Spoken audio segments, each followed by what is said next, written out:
Ô Marco, eu queria entrar num assunto aí bastante de destaque que a gente acabou acompanhando aí na internet e falar um pouquinho sobre isso. Ontem o índice VIX disparou mais de 50%. Eu queria que você explicasse para a gente um pouco melhor o que realmente é o índice VIX e se esse aumento pode acender um alerta para o investidor e se tem alguma relação com esse efeito GameStop, que a gente ouviu falar bastante sobre isso desde ontem.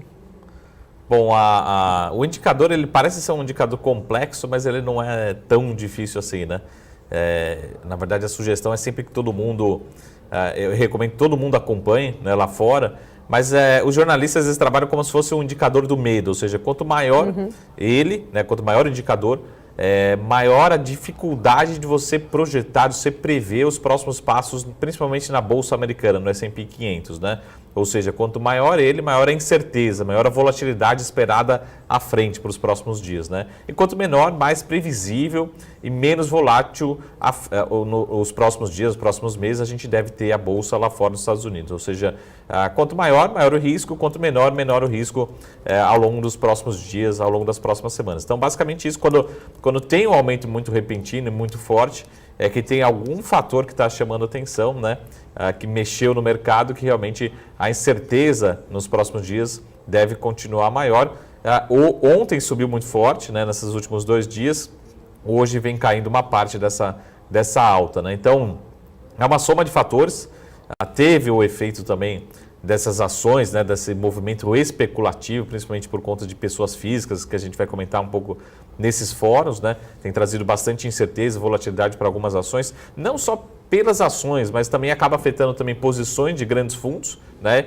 E a gente sabe também que grandes fundos pode trazer um vencimento antecipado, algum movimento também de perda maior, né, para algumas posições.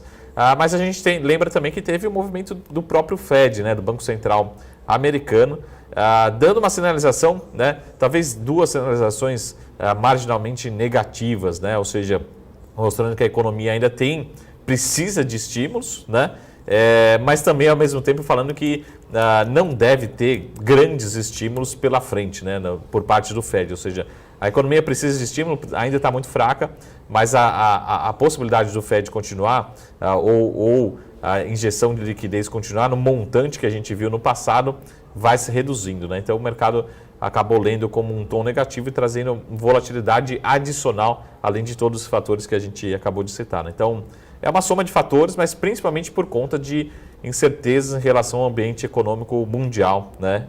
Trazendo volatilidade principalmente para quarta-feira, talvez nessa quinta-feira reduza um pouco esse movimento de grandes oscilações, né? Ô Marco, e falando exatamente desse caso aí da GameStop, né, a gente viu ali que teve um movimento na internet, né, para que isso tudo acontecesse, um fundo que estava realmente vendido, perdeu mais de 2 bilhões de dólares em 2 semanas.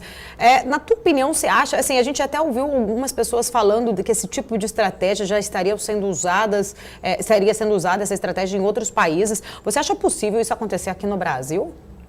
Então, até um dos meus trabalhos aqui, né, é muito um trabalho investigativo, né, do analista. Então, assim, eu já estou participando, o nosso time aqui já está participando de todos os principais fóruns lá nos Estados Unidos, até para acompanhar os movimentos, e também dos fóruns aqui no Brasil também, né.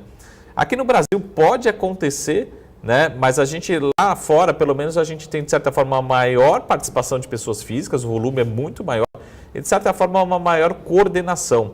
Aqui talvez, se acontecer, eu não espero que aconteça, pelo menos não nessa intensidade, mas a gente já começa a ver alguns fóruns de discussão, né, algum bate-papo aí, esse assunto para algumas ações brasileiras, né?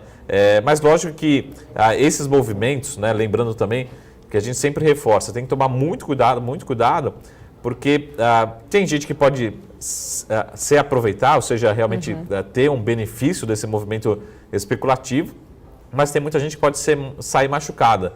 Não os grandes fundos que estão posicionados, por exemplo, claramente vendidos e agora vão ter que recomprar suas posições, saem realmente com grandes prejuízos, mas também aquelas pessoas que chegam no final da festa ou que não sabem o que está comprando e vai comprar a qualquer preço, depois que subiu, sei lá, 30%, 50%, 100% num curto espaço de tempo, isso pode deixar muita gente machucada. Então, por enquanto, eu acho que o movimento poderia se traduzir para outros países, até mesmo para o Brasil, mas por enquanto aqui no Brasil dificilmente deve acontecer, talvez numa tamanha intensidade como a gente viu lá fora, tá?